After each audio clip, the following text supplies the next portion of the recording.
Aloha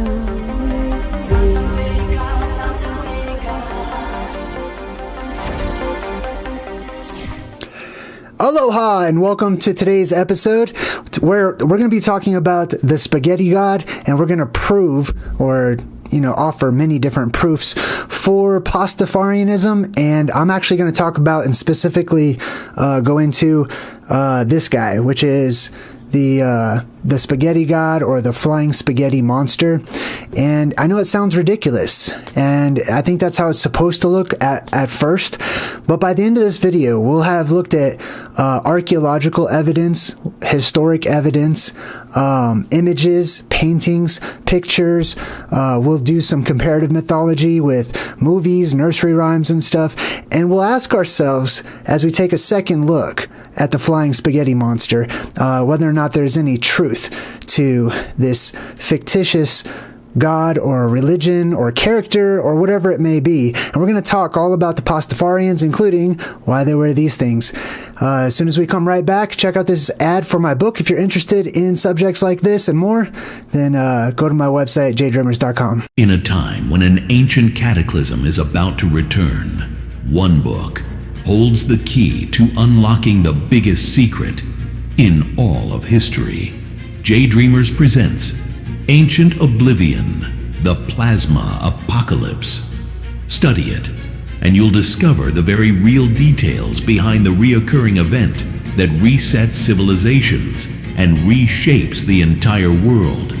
Bridging the gap between fiction and fact, this book is a must-have for all truth seekers. Then in his second book, you'll learn about the one place of refuge from this world storm. You'll explore the ends of the earth, find the fountain of youth, and envision yourself enveloped in the vapor canopy. In Ancient Oblivion, Return to Hyperborea, available now. Order direct from JayDreamerZ and receive your very own autographed copy. Go to JayDreamerZ.com for more information on our Ancient Oblivion and the Plasma Apocalypse, and sign up for a free 24-hour cram session with a complimentary day pass. The end is near, so order now before it's too late. All right, everyone, welcome back. I hope you're ready to jump into today's discussion. It's going to be very informative. I will do things just to joke around and have fun, like wearing the colander on my head here, which I don't know how long I shaved off all my hairs. I don't know how long I'll have the colander on for. However, we're going to take a look at all the serious aspects behind the flying spaghetti monster, okay? Now, I think it's very obvious at the front.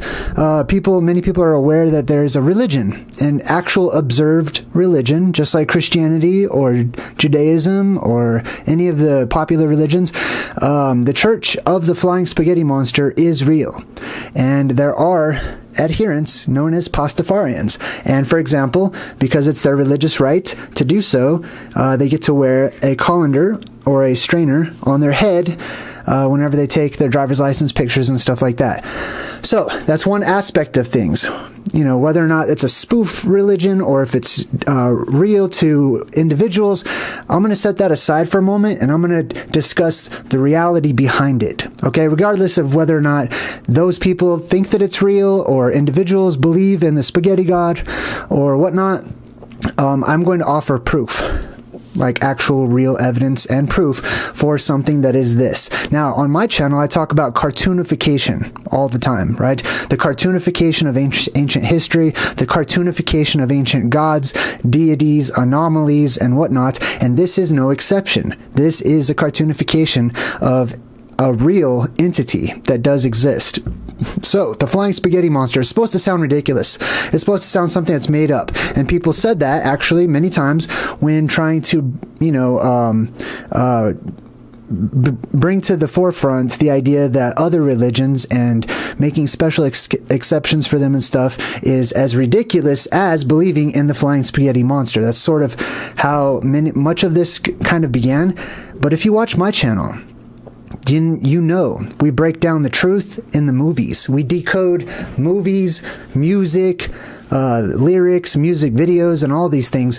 And it's not because I feel that all the people in Hollywood and all the people in the music industry and all these people that they intuitively just know, or that they've been taught these esoteric, arcane, ancient, historic truths of our hidden history, or what I call ancient oblivion. It's not because I believe that they're in the know, but I believe that we tap into knowledge, that we live in a closed system, and because we do, the actions and the events that happen, that we call history, that they leave an echo, that they leave a residual marking.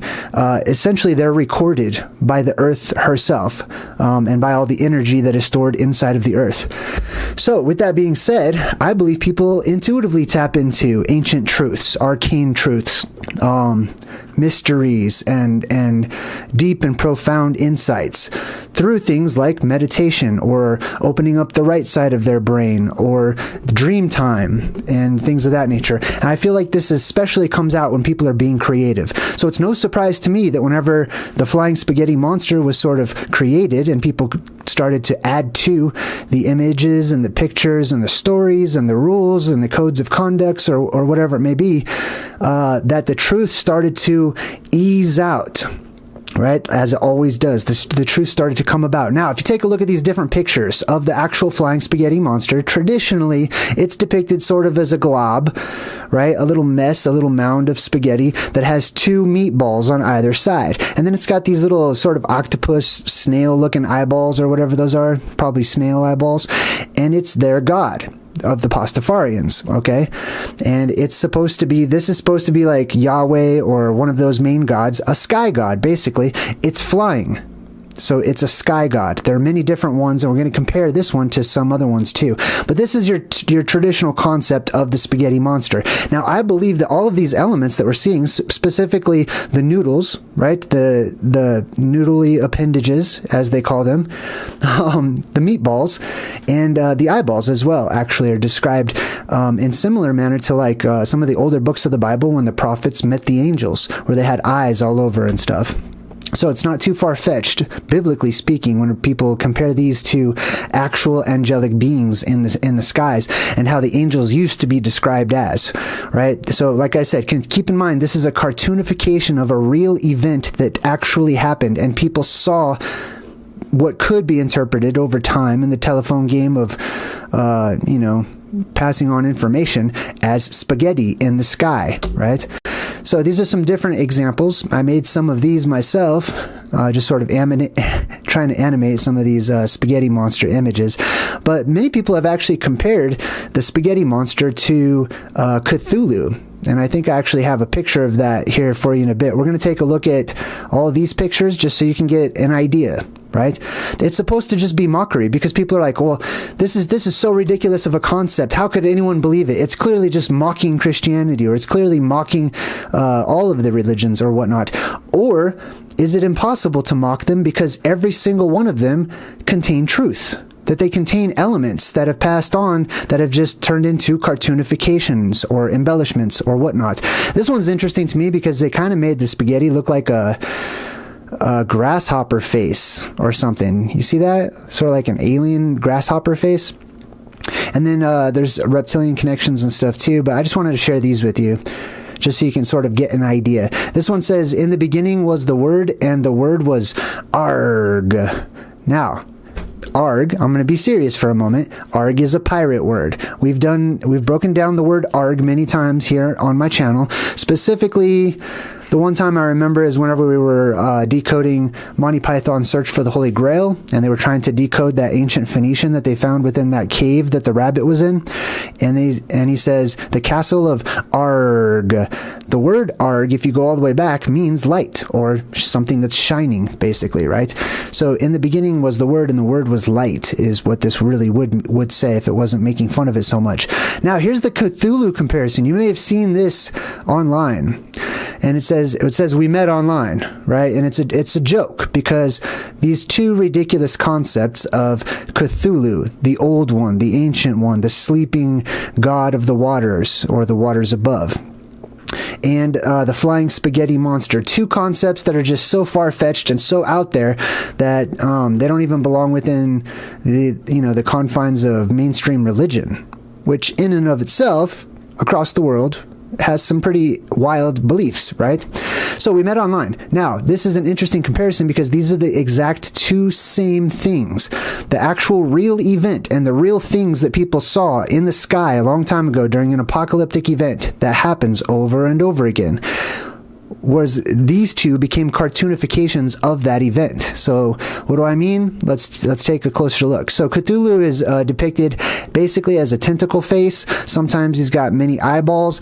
They stuck wings on it because that's a cartoonification. For the same reason people put wings on dragons. Dragons did not have wings originally. They were worms. They had no feet. They had no legs or arms, but appendages were added over time, and that's a classic example of cartoonification. Same thing with Cthulhu. He doesn't really actually have wings. He's just up there in the sky. It's something people saw up there in the heavens, and then something emanated from what they saw, and it looked like tentacles, or it looked like spaghetti, or it looked like flying worms and dragons and whatnot, right? So we have the spaghetti up there in the heavens. It's flying. It's a flying spaghetti monster. It'd be the same thing if you put wings on the flying spaghetti monster, right? How does it fly? Well, it flies just because it's up there in the sky. Now, it's got a colander on its head sometimes, just like the adherents do, and I'm gonna talk about what the actual quintessential and original symbolism for that colander is, because it actually serves a real purpose. He's also been cartoonified in many different traditional popular images, incorporated as Santa Claus. This is appropriate because if you follow my channel, you know Santa is the red plasma that descends from above whenever the sky opens up, and it comes down through the chimney of the world, and it goes into people's homes and stuff, and they set out food and drink offerings, which get decompose, and they give off gases, and the plasma stops by to feed off of those gases from the food and drink offering. Now, it's also akin to the purple people eater, another ridiculous concept, right? There's no such thing as a purple people eater, a flying purple people eater. That's just a song. That's just a gibberish, ridiculous song that was made up by somebody, and it's brand new. It's never been thought of. Well, biblically speaking, the Bible says that there's nothing new under the sun. All of these concepts, every single thing comes from somewhere. It all trickles backwards in time, in reverse order from the dominoes hitting one another. So this one-eyed, one-horned flying purple people eater has substance to it. That substance is, it's the same exact thing as what people saw up there in the heavens at the center of the sky whenever we had an altogether different sun or source of light. So basically, this is often portrayed as basically a circle with another circle inside of it, a horn coming off of it, and then they just add arms and legs and stuff, sort of, to personify it. Also, you'll notice that they make it smile a lot. For being a people eater, it's supposed to be kind of scary, but they make it smile. There's a reason why they want it to smile. Same reason the Cheshire Cat smiles, and Humpty Dumpty, and all these other ones, right? But these are just cartoonifications and embellishments of an actual physical place that is a part of our world that people cannot see right now, but can see every once in a while. Here's an example. These are some screenshots I took from the Electric Universe's Thunderbolts project. I believe this particular presentation is Symbols of an Alien Sky. Presentations about David Talbot's work. So basically, they put forth this theory that in the ancient world, an event happened, and it was a cosmic event, and that it was electrical in nature, and that people witnessed huge, massive objects seeming to all line up in the heavens. And I mean way bigger than the sun, way bigger than the moon. They all lined up, and people saw this primeval sun. Now, I discussed this primeval sun in a couple of my videos. I call this the apex dome. If you want to know more about the apex dome specifically and its relationship with the firmament, then please refer to that video. But basically, this is a part of the firmament. From my perspective, it's the apex of the dome. It's actually another dome that's inverted, or a bowl shape, exactly like this colander is, except for it's like this, right? All right. Now, that's where the the firmament breaks open when we go through polarity reversals. So it creates a hole right here in the middle. Okay, this would be the eye that is up there in the heavens, or the eye in the sky, or the eye of providence, or the all-seeing eye, etc., and so on and so forth. People see this as many different things. It says here, a primeval sun ruled the world, shining most brightly under the night sky. This was also said to not move in the sky, but remain constant at the axis mundi, or at the exact North Pole at the center of the world, above it. In the heavens, basically. Now you can see they make comparisons to all these ancient drawings and rock art and stuff. People were drawing what they saw in the heavens. A crescent came to adorn the primeval sun, and it certainly was not our moon. So then you see it grew this sort of crescent shape over here, which is the smiley face of the one-eyed flying purple people eater. I believe this is actually more of a purple color, because it's depicted, and I'll show you some drawings. The apex dome was depicted in medieval art as being lined by a blue plasma and blue light that's around it, and then the inside of it was actually red. So this is the one-eyed, one-horned flying purple people eater. I'll show you the horn here in a minute. That comes out in just a bit. So like I said, this is the depressurization point. The plasma seeps into our world at this point, and it spreads out at the top of the dome, creating what was interpreted as many different goddesses and gods and destroyers and world eaters and things of that nature. So the plasma enters in through this hole in the dome, and it spreads downward, creating sort of a tongue, right? This is also the tongue shape, and it was seen as an axial pin, or the pin of the world. It goes by many different names. The stem to the plant of life, the rood, the holy rood or rod, columns, beams, pillars, etc. And then also the god that sticks his tongue out, or the goddess that sticks her tongue out. Now, all this electricity blasts out of this, and this is actually plasma. So what people saw when they were witnessing Medusa turning things into stone was they were watching powerful electrical discharges in the form of ionized, probably hydrogen plasma from the plasmasphere, seep its way into our world, and it could petrify things. It could change their actual bonds. Now, this is a clip. So many of these things have made their way into our mainstream pop culture, which I love to talk about just as much as I do comparative mythology. This is one of the earliest movies ever made. It's called Impossible Journey or something of that nature, right? And these people basically want to blast off and go into space. This was made in the early 1900s, like maybe 1907 or something, somewhere around there. Now, at first glance, you might think that they traveled into the sun in this movie, but that's not the sun. The sun's rays don't squiggle around like that. Okay, so when you see the sun in ancient times with the rays depicted as all squiggly like that, that's something else. Not only that, but look at the sky around it. It's completely dark, and there's this huge cloud around it as well, right? This is the apex dome. This is the primeval sun that gave light to the world, and it had plasma that was seeping out of it. And this is also the Stargate. This is the way you can leave this world whenever the dome does open up, or the Eastern Gate, which is the gate that goes upwards, or the upwards gate. When that opens up, people can leave. If they have the sufficient technology and they can survive the trip, they can leave this world and they can go travel to other worlds. All right. But that's a good example of it. It's the same exact thing. The apex dome is also Medusa, whose face was put onto the aegis, or the aegis of Zeus, which is his shield. Also Aten, like Akhenaten, right? Aten is this god up here. Now, most people say this is just the sun. This is the point of focus up there in the heavens that we see every day. This is not today's sun. This is not today's light source. As a matter of fact, these rays are going down and they split off into hands at the end, right? This is the primeval sun, or the primeval light that was in the sky that was seen, also known as Nibiru, and it goes by many other names too.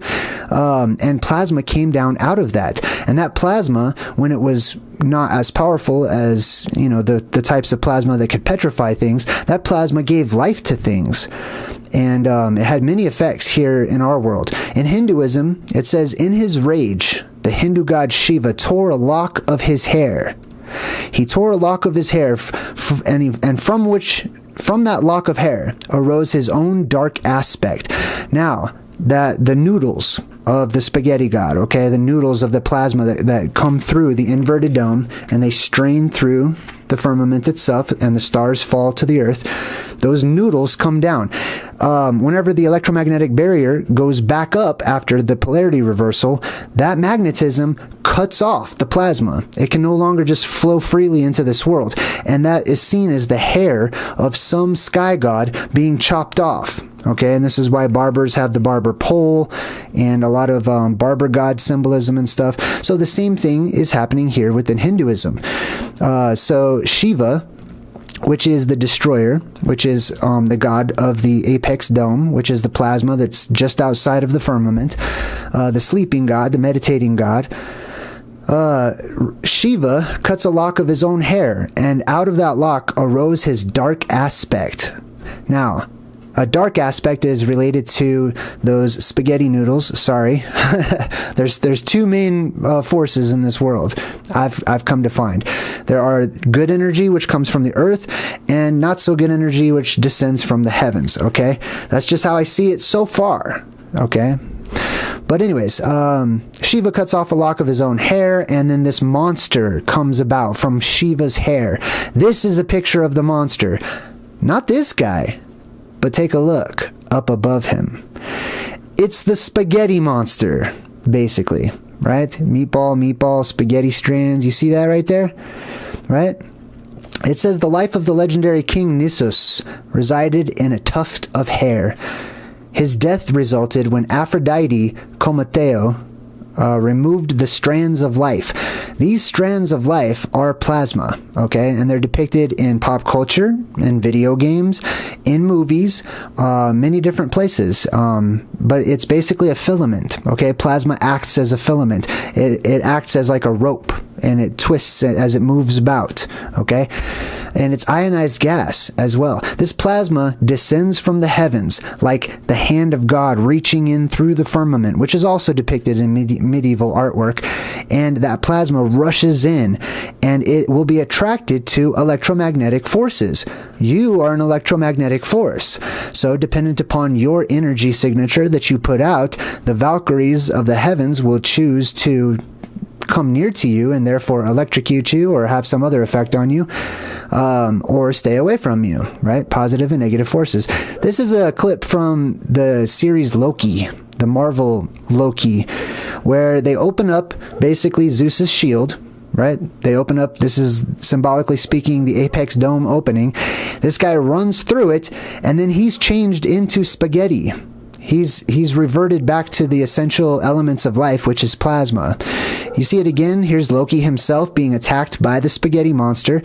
They don't really say what this is specifically, but this is symbolically is the spaghetti monster because that's where it lives, which is out there in space, okay? And then it just comes and invades our world from time to time. This is also how it's depicted in the movie. This is appropriate because this represents a torus, basically. You've got energy that's going out and then back in, and then on the other side you would have more energy on that side. But these are the strands of plasma, or plasma filaments, basically, that connect world to world. It's also seen in Ghostbusters whenever all the containment system is opened up. Our containment system is the firmament. It's the dome above us. Whenever that apex dome opens up and the firmament rips open, you will see stuff like this. You'll see these fiery strands of plasma that, come down and actually do set things on fire. Now, this is what they look like in the modern world under conditions that are not so extreme, right? Our world goes through different periods of having the atmosphere electrically amplified and not electrically amplified. Right now, it's not so much. The Earth is powering up. The Earth is recharging, so it's drawing all the energy into it, which is up here on the surface that results in degradation and sicknesses and low moral standards and stuff like that. This is what they call a steve. Okay, at first they had no idea what this was. It wasn't a part of the aurora borealis. This is a plasma filament. This is extremely destructive. It's not like the auroras. Okay, this thing right here, if you imagine that you had multiple ones of these that were all coming down out of a giant colander in the sky or an apex dome attached to the firmament, This would drag it along, sometimes splitting off at the end and looking like it's walking like a giant titan. This would definitely petrify the land, or even lift up the muddier parts of land and then hit that mud and then petrify that mud, creating mesas and towers and things like that. This is just an animation I made of the apex dome and the plasma volcano, which I'm going to talk about here in a minute too, because the plasma volcano at the North Pole is related to this image right here. So take a look at these two big bulging eyes, right? This is the plasma. All that spaghetti coming down, it's coming down. All that's plasma that comes down. But what are these two big bulging eyes? Well, this is at the North Pole. Directly under this apex dome, there is a plasma volcano. Okay, or a volcano. All volcanoes become plasma volcanoes when all that energy inside the Earth is expelled during a depressurization of the atmosphere, which also depressurizes the inside of the Earth, and it expels all these gases. They rush through cavernous systems and they blow out of the top in these huge pillars and columns of plasma. So the biggest one will be seen by the most people in the whole world, which is at the center of the world, which is the plaza, which is the main street of the world, and which is where it should be, right? So that blue beam, I think it's blue because I believe it's ionized oxygen. That blue beam shoots up and it's directly underneath this apex dome. So this is a view from underneath. If you're nearby looking straight up, you would see this blue beam shooting straight up from the Earth. And then you would see that red eye, that evil eye in the sky, and all the brightness coming out of it as the plasma enters in. Here's a bit of a close-up view. The same thing earlier we saw. Remember, this is just a phase of the apex dome. So the apex dome above, because it's a light source and because it's an upside down dome, it goes through phases just like the moon goes through phases. So you see this one phase of it right here, the blue energy shooting up, and this is what it would look like. Okay, this is actually a real picture. I think this is some monument in New York or something, but this is why they make that. This is Project Bluebeam. This is the blue beam projected out of the Earth, which many people interpret as different savior figures and gods and whatnot. But whenever it shoots up out of the Earth, just like with light pillars today, under the right conditions, especially foggy conditions, which are created whenever the atmosphere rips open, we get a vapor canopy and a worldwide mist. Those beams start spreading out towards the top. Okay, so it looks like some cosmic ethereal bird that's helping to create or destroy things. So at the top, it branches out. At the bottom, that plasma is shooting up out of a magnetic mountain. They say that Rupus Nigra is the black mountain because it's a magnet, basically, and that's why all of our compasses point towards it. If that's true, we would expect to find a dome of magnetism around that entire island. If that is true, and there is plasma, a focused beam of plasma shooting up from the center of it, some of that plasma escapes from sheer velocity, but the rest of it starts to fill up that dome, and then it starts to move around in a current, which gives us the Ouroboros, or legs of a cosmic stick figure. This is a beam of plasma as it is tested out in laboratories, right? I don't know if I want to rock this the whole time. All right, I think I'm good. All right, so this is a beam of plasma. This is what plasma does. A focused beam of plasma will shoot up. It splits off at the top, just like how we saw. This at the bottom would represent Hyperborea, or the Garden of Eden. And this dome of energy, or the Ouroboros, is the cherub that was placed with the fiery sword that turned every which way. That's electricity. It's following electrical current. But then you see on the side, we have this sort of toroidal field, this donut shape, right? It wraps around this, and you can see that there's like these two eyes on each side. These, if the plasma is coming in from above, trickling down everywhere, these would be the meatballs of the flying spaghetti monster. Now, from a different angle, you can see it's more donut-shaped, and these are more cup-shaped and dome-shaped or bell-shaped, and this is what a two-dimensional angle. So that's always important to consider, like the different angles or perspectives that individuals witness this from on Earth, and how that perspective influenced how they would describe that story going forward. But this is just one example of something that you could expect that people probably saw if these things are true, if there's any merit to, there being a firmament and an apex dome and a plasma volcano and all these interesting, innovative theories. Hopefully you think that they're interesting at least.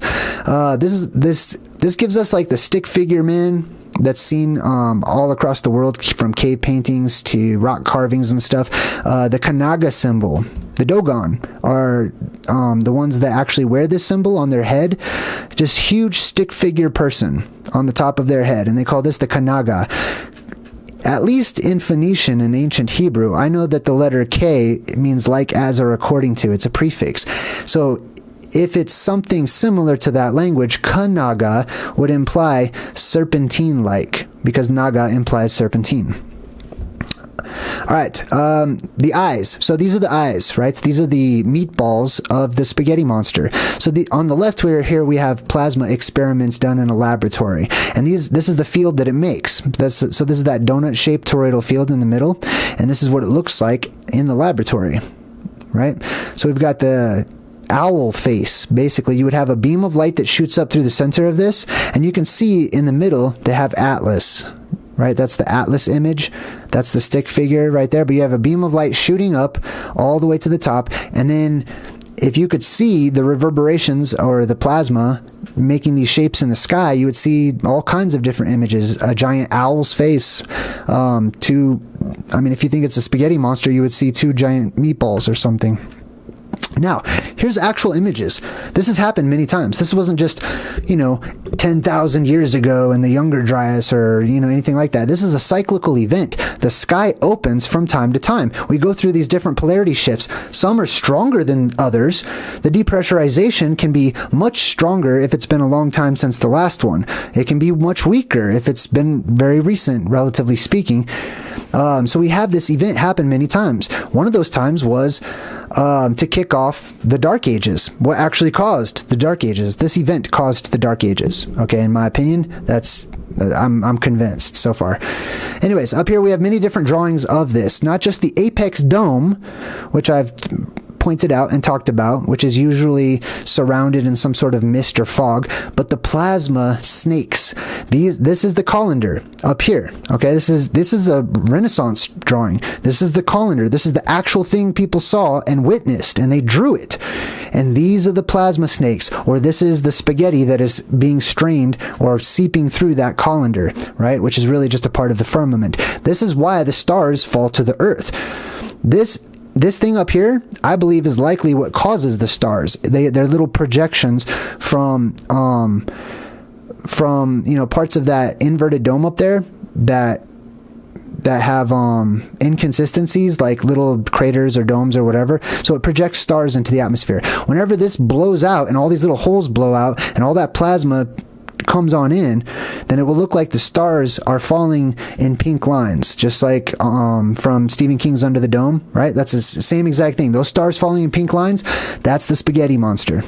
Now here's another picture, Jesus getting sucked up. Basically, this is Mount Meru for all intents and purposes, and this is the beam of light that was once there. And then we have all these little red striations all the way around this blue apex dome in the middle right there. That's the spaghetti, and that's the colander at the top of the sky. Those spaghettis, or those, fiery serpents, were seen during medieval times. The Anglo-Saxon chronicles, different sightings of fiery and wonderful serpents that were seen in the atmosphere. Here is another page. This one was from 22, right down at the bottom. 1577 or 1522, right?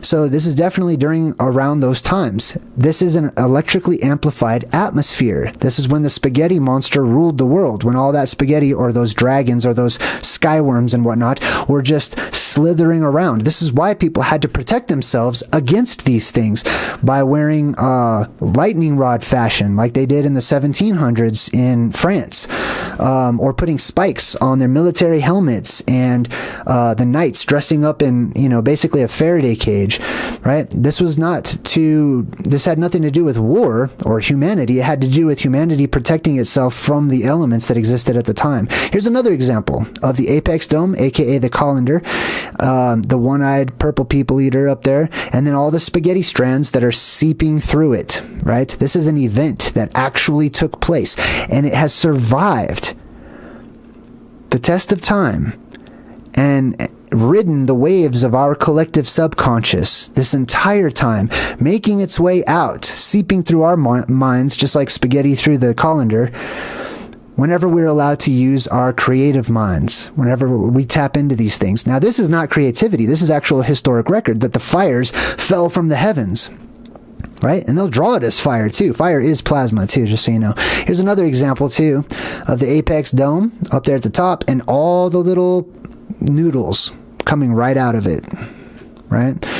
That's during a depressurization event, or the neutral point of a polarity shift. Here it is again, with the eye in the sky, the one-eyed God, and then all the little noodles straining through it, coming through it, right down here in the form of heavenly fire. It's just another example. You know, this is like a cartoon version of plasma, but this is what we're talking about. These are the noodles. So Pastafarians, when they talk about being inspired by the Flying Spaghetti Monster, or FSM, they will say that they were touched by his noodle appendage. I talk about this all the time. I just call it being plasma possessed. That people's auras, people's very own energetic signatures and their chakras and what makes their spirit unique becomes amplified whenever the atmosphere around them amplifies or electromagnetically amplifies, right? When you turn up the voltage around you, then you turn up the voltage inside of you too. It's residual, you know what I mean? So the one affects the other. So this is why those dark ages and ancient times and stuff, they were seen as magic existed. Because magic really did exist. People were able to work with this to amplify their very spirit and psychic abilities and things of that nature. This is one of my posters I made. I sell mini posters on my website. You know, whenever people buy my books and stuff, I throw some merch in there for them. This is Mount Meru. Okay, this is my concept image of Mount Meru, basically, right? So this black mountain, probably made of like magnetite or something similar, or iron or something. The blue beam comes up out of that. This is the inverted dome up here in the top, and you can see all the little plasma snakes or plasma filaments that are seeping in through our world. And then there's a little black hole, there's a little wormhole on the other side right there, because there's a huge plasma filament around the whole entire dome, right? And if you go inside of it, that'll be a little vortex that you could actually take like a hallway to other worlds or other places out there in what I call the fractalverse. Now, excuse me, this image up in the heavens, up in the sky, the apex dome with its Medusa-like tentacle-y plasma that, you know, these heavenly snakes that descend out of it. This was seen by people and it was drawn, it was recorded. It was such an important event. And there's probably not much else to draw because this is an apocalyptic event. But these people, after they woke up from this apocalyptic event, looked up, and these are the things that they saw. They saw the circle within the circle and all these little wavy lines coming across it. They weren't sun gazers.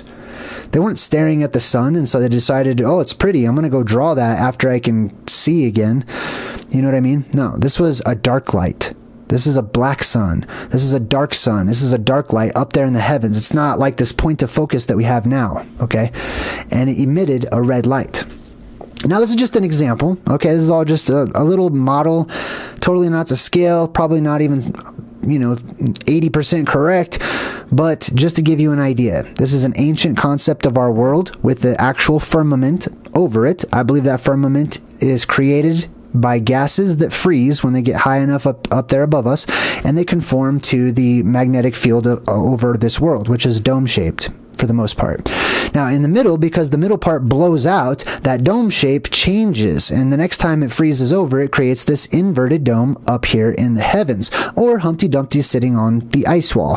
There are many little instabilities within the apex dome itself, and like I said, I believe that it projects stars and, planets and stuff like that into our sky. And this is what we're talking about, the apex dome of the firmament. And all that plasma on the other side straining through it, breaking through it, right? Here's another drawing. This is actual, historic record, basically. This is a drawing from the medieval times of the apex dome. And they drew this time and time again. You just have to look for it. When you start looking at these old medieval drawings, take a look at the sky. and ask yourself, is that the sun or is that something else? This is clearly not the background sky with stars all over the place. This is an object that dips down from the firmament, and it's got stars inside of it, which tells me they're trying to convey it makes the stars. All right, now let's talk about these colanders, right? So that's the symbol or the symbolism for wearing the colander on your dome or on your head, right? It's the apex dome where all that noodles come out, or the plasma comes out from, the fractal verse from beyond. The adherents of Pastafarianism, the Pastafari, are pirates, or they're self-declared pirates. This is an example of just a strainer or whatever. That's like the plasma coming through the dome above. But anyways, they're pirates, right? This is like the pirate god and stuff. And I already know. If you're watching and you're like, oh, this is stupid, it's just all made up, that's totally fine. I respect that. You definitely can have that perspective, and I will respect that. But it's not mine, okay? Even if people are trying to make up stuff, they can't. Okay, because they're trapped in this world and everything is on repeat. Okay, so I see the truth in all of these things, specifically the pirates. Okay, what does a pirate have to do with this flying spaghetti monster? Because when people see the flying spaghetti monster, or when they see this beam of light shooting up from the North Pole, that is indicative that an apocalyptic event, or at the very least a cataclysmic event, has happened. A pole shift has happened and has occurred. When that happens, these cataclysms changed the world. The last time the biggest one happened was during the deluge, where all the waters were introduced to this world. Everyone became a pirate. Everybody learned how to sail the seven seas and all of that stuff. Okay, so this is where piracy was invented. Also, you have to consider and keep in mind that if after the flood people were building ships and stuff like that, if many of those ships got too close, if they had metal in them, like nails and stuff, if they got too close to one of these lodestone mountains or magnetic mountains, they would just increase in speed because the mountain would pull on that metal and they would crash. And then they would just have harbors all around these huge magnetic islands of just full of wreckage and crashed ships and stuff. So naturally, the survivors of those crashes, they become the first pirates because they're basically marooned. They're stuck on those islands, and the only supplies they have are all the loot that is all the way around the island in the form of these boat graveyards. You know what I mean? So they start looting and they start pillaging or taking all of the destroyed boats and salvaging parts and stuff and trying to make new boats that don't have metals. And so then they go around and they wait for others to crash in again, and then they either incorporate them into their little pirate family or they take their stuff or whatever it is. But I believe that that's the origin of piracy. I actually get into depth about that in one of the chapters in my new book, Return to Hyperborea. I talk about the origin of pirates and their relationship to magnetic mountains. Here is a little parade that they're doing. So the Pastafari being the pirates, right? Piracy and pirates. So check this out. The word pirate actually means lights. So it's the word pyre, like pyramid, right? Pyramid means light inside. Pyramid. Pyre-ot means lights. Ot is just a suffix that basically implies many. So the pyre-ot, or the pyre-ot, or the pirates, right?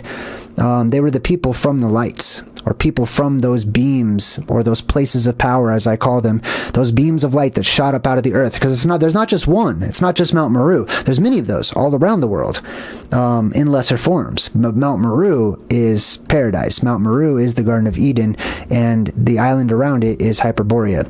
Now, this is basically our discussion about the flying spaghetti monster. Have you been touched by his noodly appendage? It's just power, okay? I know you can take it as a joke, and I understand. Trust me, I get all the joke behind it, okay?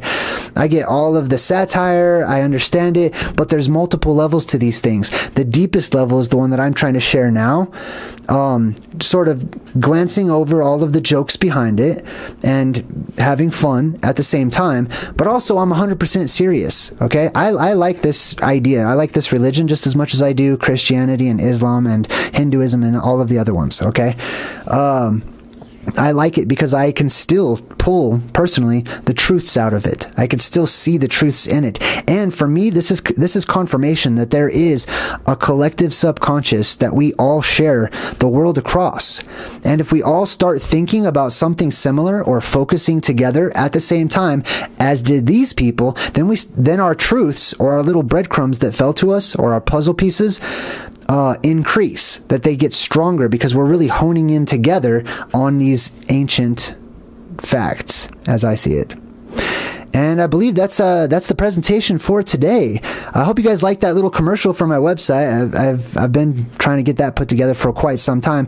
If you're watching the live stream, not in the future, but if you're watching live, go to my community section, and there's a post in there where you can actually put in a code for a free month of membership at my website, so you can unlock all the members only pages and stuff.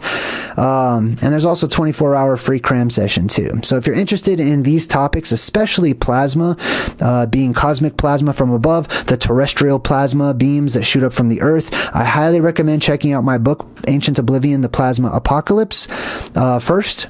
And that's really just the Cliff's Notes on many of these things that we've barely even scratched the surface on. And then you can check out my subsequent book as well, Return to Hyperborea. Hey, everybody, let's give a round of applause through some positive emojis to Angel Wings, who just gifted a membership, and that was Never Was picked that up.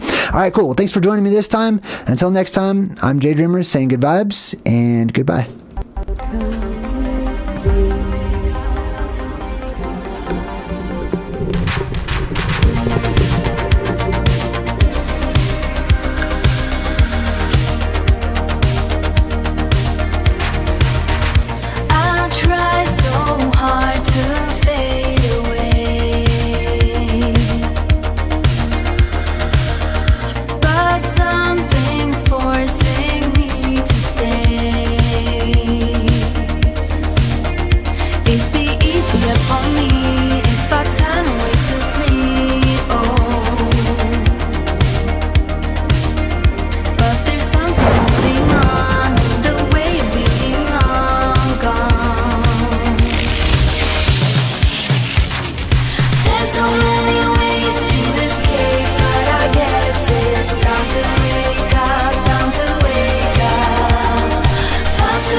Time to wake up.